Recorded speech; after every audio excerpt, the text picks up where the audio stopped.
Hi, everybody. Welcome to another session. This is Victor from Spoken Learning, and today we are having part four of the history of the Spanish language. I am very excited for this because we have been developing this series for four episodes now, so it's actually something very good. I will hope that this get to six episode tops. Like I think that will cover enough in six episodes, but for right now, let's go with the important part. But first, allow me to remind you that in Spoken Learning, we provide private Spanish lessons for children and adults, even if you don't know any Spanish at all, but also if you already have some experience and you want to take your skills to the next level. That is because we are not tutors, we are professional teachers. You can always call our text 832-413-3166. And you can also follow us on all of social media, Twitter, Facebook, Instagram, TikTok. We have all of them. So you can follow us on all of our social media. Remember that.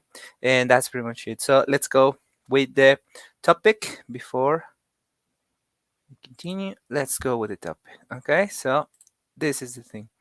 So let's go to talk about the history of the Spanish language, part four. Okay. Very good. So we were talking already. Last part we left it where the occupation of the Iberic Peninsula by the Arabic.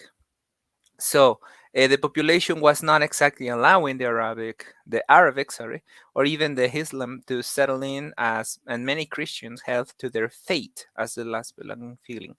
These occupations once again was pretty fast, around 7 years it took, and it it almost got the whole territory of the Iberic Peninsula. Almost. We'll see more about that. So the Spanish, well, the people living over there in that period of time just held to their feeling of belonging, to their fate of the Christianity, and that's how they continue fighting, if you want to see it like that.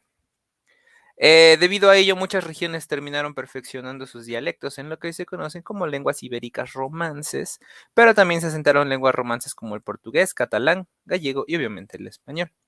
This is like the biggest expansion, even a little bit more over here, like a little bit more, not a small space over here, and that will be like the entire extension of what Al-Andalus was, or also called as the Caliphate of Cordoba. So that will pretty much it. And in this little region is where the uh, Basque or Euskera language held strong and was not conquered or influenced by Arabic.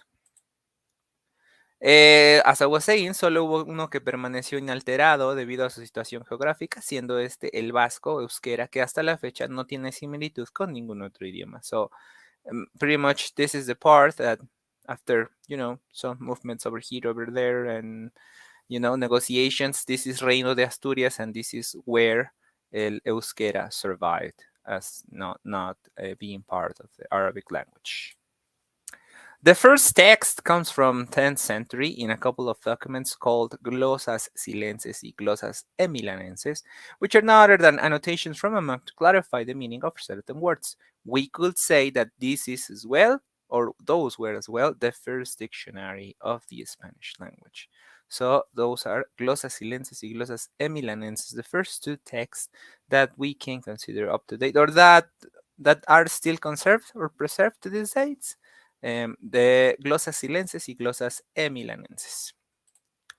From that, the first poems in the Spanish language appeared in the 10th century and in the 11th century about the epic battles of warriors and knights that were already known or wanted to be wanted to be remembered by the people. But this was just an oral tradition, right? Like just singing and people listening to it and continue the tradition of singing these epic songs about these heroes and fighters. So that was pretty much it. The considered oldest and fullest, preserved up to date is El Cantar del Mío Cid, which is considered to be originated in the year 1140. El Cantar del Mío Cid, which are the adventure, well, not the adventure, more like the life, or the tragic life of the Edgar Vivar, El Cid, Edgar Vivar, no, it's not Edgar Vivar, Rodrigo El Cid. How was he expelled from its throne, and he had to fight against the Arabic. So, Cantar del Mío Cid. It is considered the first novel, if you want to call it. Even if you want to call it, can be considered a novel, but it's not exactly a novel. It's actually very hard to read. To be honest, I have tried reading it many times, but it's really hard. The Spanish that contains is it's very old, and a lot of words are like, "Wow, what is this?" I have no idea what this means. So, yeah, it's pretty hard to understand El Cantar del Mío Cid, but it is still holding to this date to be the oldest text um, existing in the Spanish language. It's about, well, in a few more years, not so little, not so much. In 100 years, it will become 1,000 years old. We're not so far away from that. And that's pretty much it. Thank you so much for your attention. And this was a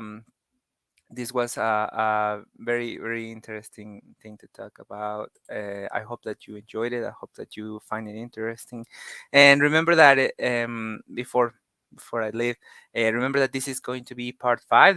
This is going to be a part five. And we're going to continue with this series talking about how the Spanish language evolved.